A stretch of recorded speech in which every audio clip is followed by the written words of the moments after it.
Hey everybody, welcome to this video. This is the video for Module 17 for Business Math and Calculators. In this module, what we're focusing on is the process of translating verbal phrases and sentences into algebraic expressions and equations. So I've got a couple of examples that we will go through here in this video. So with that, I will share my screen and we'll go ahead and get started. Alrighty, so we're going to go ahead and work on translating phrases and sentences into expressions and equations. And what I'm going to focus on is in the example prompts is we're going to look particularly at translating sentences into equations. The expressions part is kind of a subset of that. So if you can do the equations piece, you can do the expressions piece. So that's how it'll work out in that regard. So with that, we'll go ahead and jump into the first example.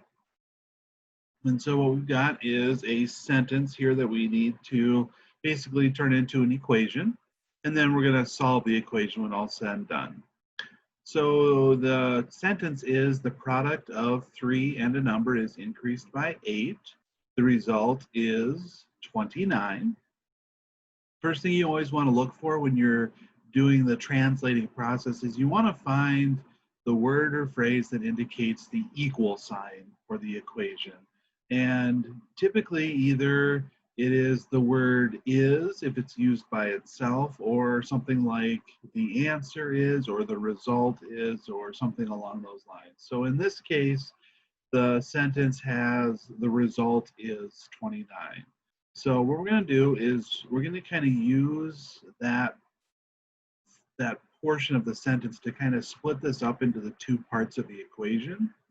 So what we'll have is on the left will be kind of the words and phrases that come before the phrase the result is. So what we want to do is we want to do the product of 3 and a number is increased by 8. So there's a couple things going on here. We have the product of 3 and a number. So product means multiply. The word number is basically our variable since we don't know what that number is. So we're going to do 3 times x. You can actually use any letter that you want. And then we're going to increase that product by 8. Increase is another word for addition. So we're going to add 8. And so our expression on the left-hand side of the equal sign is 3x plus 8. That's the product of 3 and a number is increased by 8.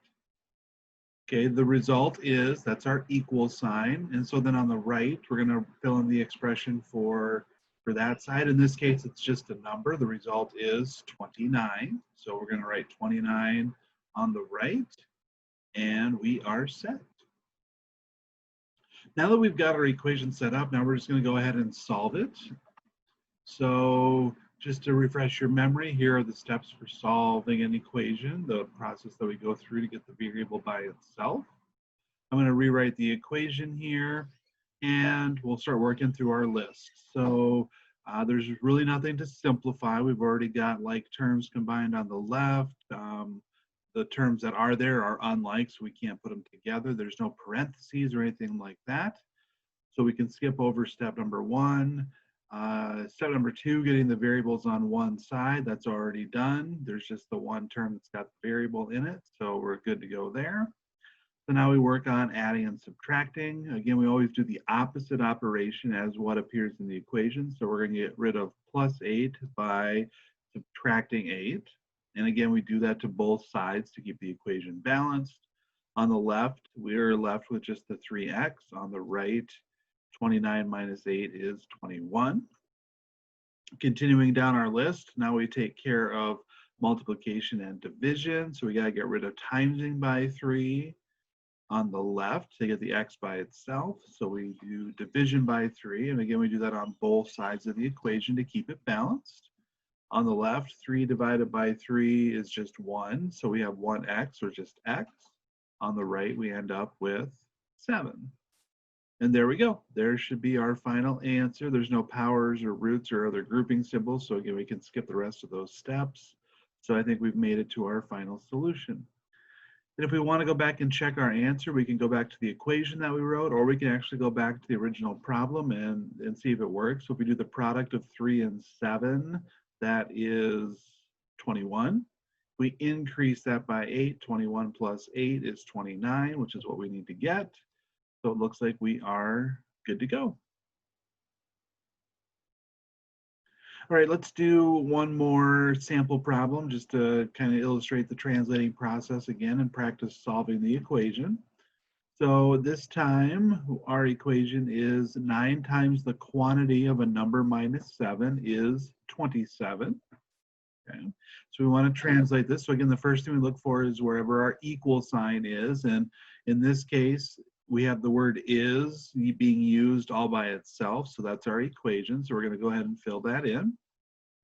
The phrase that comes before the word is the stuff that's going to go on the left. So 9 times the quantity of a number minus 7. Now the word quantity in this case is kind of indicating parentheses for us because we want to do the quantity of a number minus 7. So we're going to take and write down x minus 7.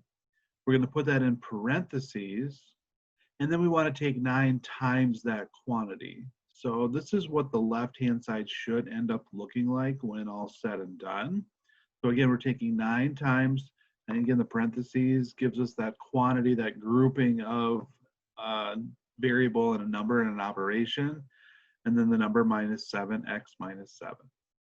To get the right-hand side, again, it's fairly simple. Is our equal sign, and it's just is 27. So 27 is the number that will go on the right. All right, let's go ahead and solve our equation now. So again, here's our reminder of the steps that we go through. There is our equation rewritten. We would try to simplify as our first step. In this case, we can do some simplifying because we can distribute to get rid of the parentheses.